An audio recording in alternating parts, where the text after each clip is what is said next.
Bienvenidos al canal de David Roll, Política y Derecho Constitucional para Extraterrestres, y a esta lista de reproducción que se llama Jurisprudencia para Extraterrestres. Hoy vamos a hablar de lo que se llama el choque de trenes entre las cortes. Esto se dice que se presenta cuando una corte decide en una tutela lo contrario de lo que decide otra corte. O sea, lo que suele llamarse una tutela contra providencia. Vamos a hablar también de cómo podría solucionarse ese choque, pero primero veamos por qué se presenta ese choque de trenes. Esto se da porque la Corte Constitucional es la que finalmente decide cuando otra decisión del Estado en general no es acorde con la Constitución.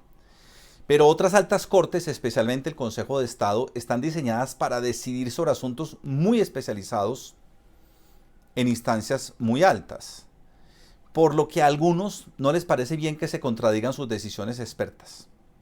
Pero al mismo tiempo, otros piensan que sí puede hacerlo porque es el papel justamente de la Corte Constitucional creada en 1991.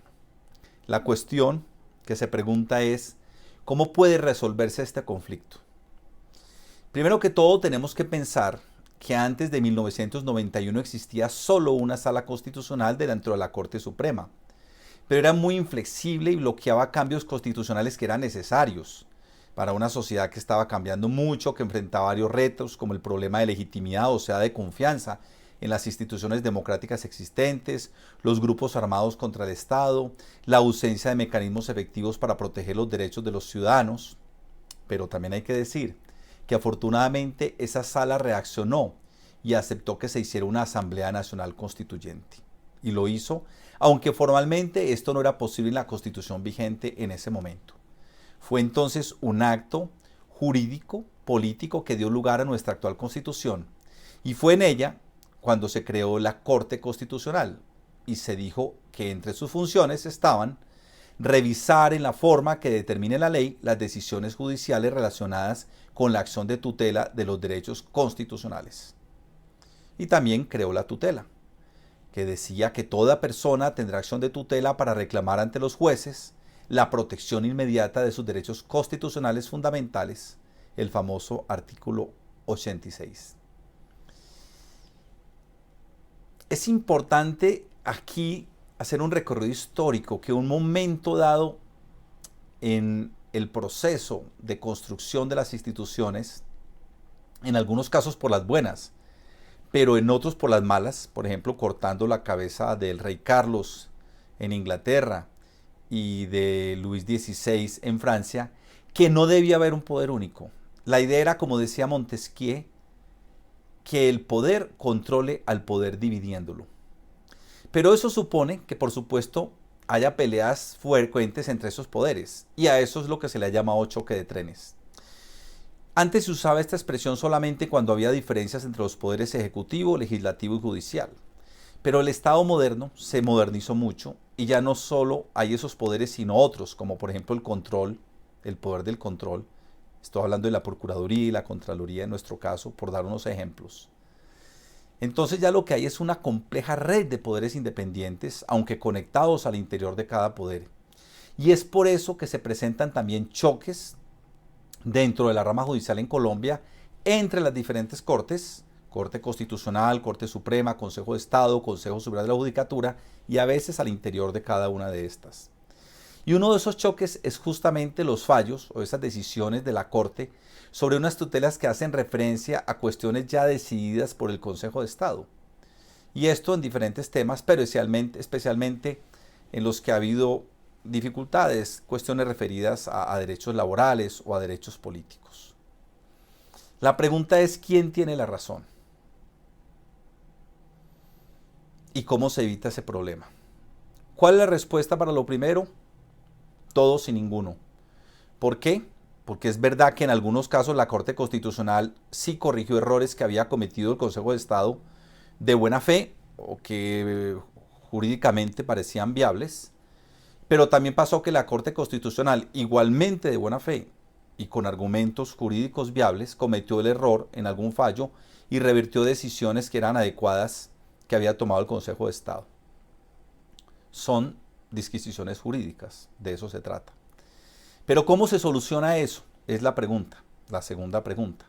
Pues hay varias fórmulas, pero curiosamente esas fórmulas ya están inventadas. ¿En qué sentido ya están inventados? La primera es que hay que elegir bien a los magistrados de la Corte Constitucional. ¿En qué sentido? Preguntarán muchos, que sean realmente independientes, que no vengan untados de intereses particulares por sus anteriores ocupaciones y tampoco que vengan con ideologías muy marcadas con las que quieran hacer pequeños golpes de Estado con sus decisiones para satisfacer su personal visión de cómo debe ser la Constitución, en lugar de proteger el espíritu que la inspira. Y por supuesto que estén muy preparados para entender no solo los aspectos jurídicos, sino también las implicaciones políticas e internacionales de sus decisiones. Esa es una. Pero la segunda es muy importante también, y también está inventada, y es hacer que la tutela contra providencia tenga dos características. La primera, hay que decirlo, que sea respetada por todos. Roma locuta, causa finita. O sea, como en la religión católica, cuando decía algo el Papa, se supone que el debate se acaba. Pero la segunda es igualmente importante, que esa tutela tenga tres características básicas. La primera, que sea muy rigurosa, sobre todo en esa decisión tan importante de decir cuándo debe asumirse el estudio de una decisión anterior o no. Eso es lo que se conoce como procedibilidad. Y la segunda, que sea excepcional, que en general busque respetar y reiterar lo que había venido diciendo el Consejo de Estado sobre ese asunto. A eso se le llama respeto del precedente jurisprudencial. Pero hay un tercer elemento, que el accionante tenga la carga argumentativa, o sea, que él pida que se falle a su favor contra la sentencia anterior. Que él sea el que demuestre sin lugar a dudas que hay que anular la decisión que se tomó. Y además con unas fórmulas muy estrictas que debe cumplir.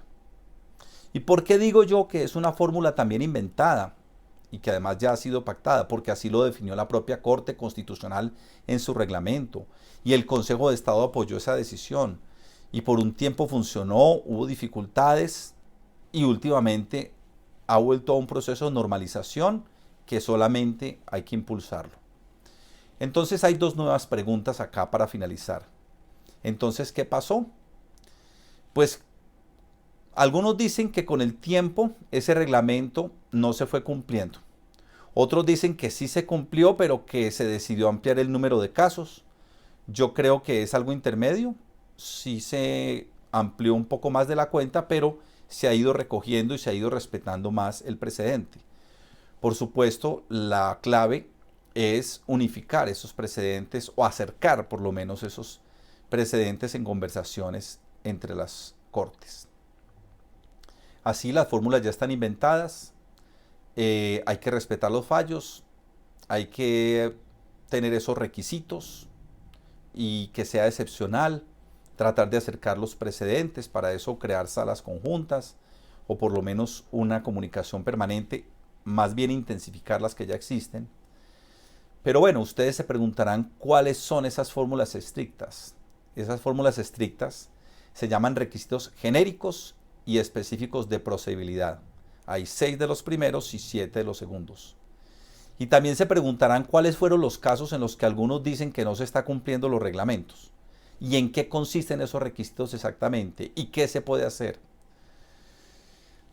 Por ahora está claro que debe volverse a esa rigurosidad y de hecho creo que en ese camino ya se ha avanzado bastante. Y por supuesto, como decía, llegar a unos pactos entre las cortes. La pregunta sigue siendo, ¿cuáles son esos requisitos? ¿Cómo se puede ser más riguroso en ese seguimiento? Porque esto es un canal de derecho constitucional para extraterrestres. Y sobre todo, ¿qué se puede decir y qué se puede hacer para que se logre ese pacto entre cortes? Bueno, como en las 1001 noches, yo se los contaré al estilo Sherezada en la siguiente noche. Y en nuestro caso, en el próximo video. No olvides suscribirse a este canal, David Roll, Política y Derecho Constitucional para Extraterrestres, en el que explicamos estas cuestiones aparentemente complejas e importantes para todos, de modo que todo el mundo las pueda entender y hasta, en un momento dado, un extraterrestre. Los espero entonces en el próximo video y los invito a ver los demás videos de este canal.